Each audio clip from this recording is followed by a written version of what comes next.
You asked me what is the thing that surprised me the most in your business. in the business. Well, And what 3 things have you learned that will change how you operate moving forward? well, our business is supply chain management.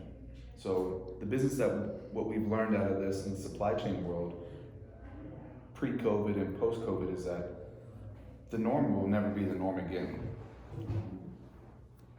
And the steps that we've had to take and that the public doesn't see, and being behind the scenes of how the supply chain works, and when you go to the store and it adds fuel to the fire when you're a normal person and you don't see any toilet paper there, you don't see paper towels, and you don't see Lysol.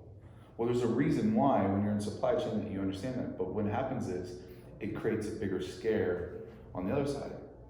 And being so is this, I'll give you the example.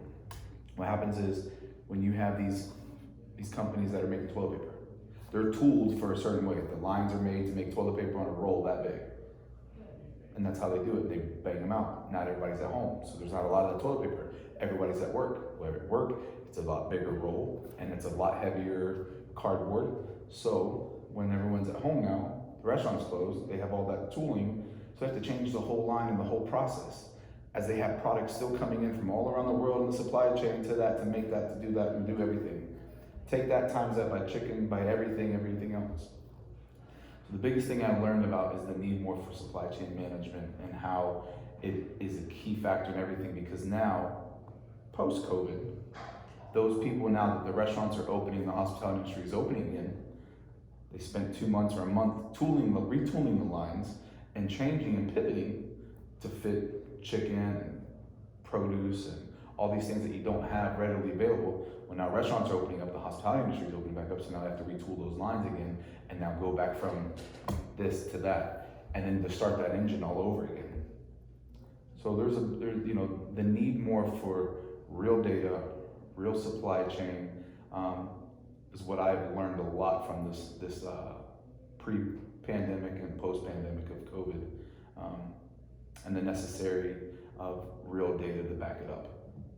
That's what we've learned in our world of supply chain management, of what HIVE does for our members, both the mom and pop on the corner, to the person at home, and to the institutions like the hospitals, the hotels, the casinos, everything that's affected. So if you could name the top 3 things that you're going to change in your business going forward, what would they be? The top 3 things. So what we've done now is we partnered with some strategic channel partners to bring some technology forward. DigiPro is helping us do some technology and things. So by building some platforms that we are doing with innovative technology to actually take that data of the supply chain, know where that toilet paper is in all those places and do that, and know where it's coming from, where it's sourced, and what distribution centers and what part of the United States is. That's one thing, is like having the data to back all that up, to have a smarter, cleaner, leaner supply chain management. The second thing is really looking at your financials of how to operate your business. There's so many people in our industry, in the hospitality and any industry, that look at their bank on their phone on a Monday or Tuesday after they had their busy weekend, and they judge their business based on their bank account. What this has taught everybody is that if you are not more aware, and this is the key, and I get goosebumps, if you're not more aware of the data, or not more aware of how your operations of your business are running on a day-to-day, by just looking at your bank account, if you can make payroll, or if I can pay my bills this week. A lot of these restaurants now are gonna be like, all right, how do I actually answer the question of where does this money go? How do I get leaner? How do I get smarter? Because now they have to rehire these people that no one wants to come back to work for, because they're making more money in unemployment than coming in. It's another set of problems as they're doing it. Size of the restaurants are gonna be smaller is the third thing that we've learned. But the second thing is just basically the data, the learning, how to make it leaner, how to make your financial statements work. The last thing is basically,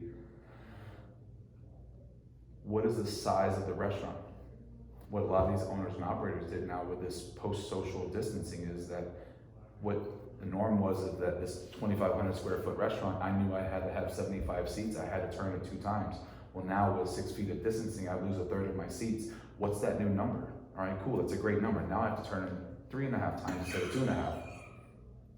And in doing so, turning it, now it's also like, well, I have to make more, I have to turn in more. How do I get more butts and seats? I have to have an online presence. I have to have my website that's ADA compliant. I have to have my SEO. I have to have everything that's driving systems in there, not just anymore that I have a great pizza and people are gonna come in. So the importance, again, that ties all three of these things in is data, sharing, looking at it,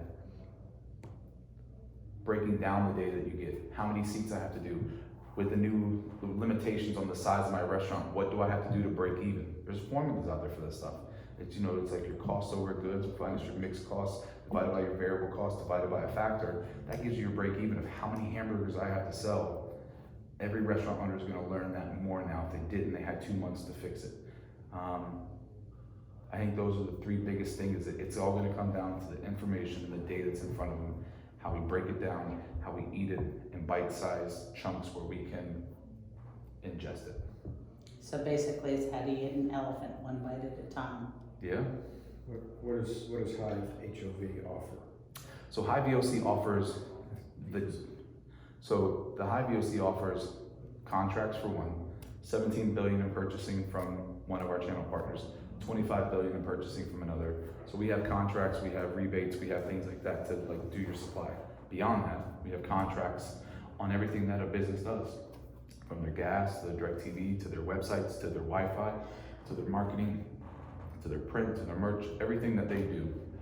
We have contracts that are gonna save money. We save on average a mom and pop restaurant that participates. They never pay us, they participate. And how you participate is you just participate in our contracts. You still pay your bill to the same company you've done it. You just participate in a HIVE contract. Costs you nothing, and that's the biggest part. And how do we make our money? We make our money by those contracts that we've already negotiated based on the data. So what does HIVE VOC have to offer is 17 billion in purchasing power, contracts that the members can participate in, the technology, the tools, the vetted suppliers, the channel partners like DigiPro, DigiPay, these other companies, NatRest, National Restaurant Associations, all the state restaurant associations, and all these other things that we have to offer to our members that they normally wouldn't have.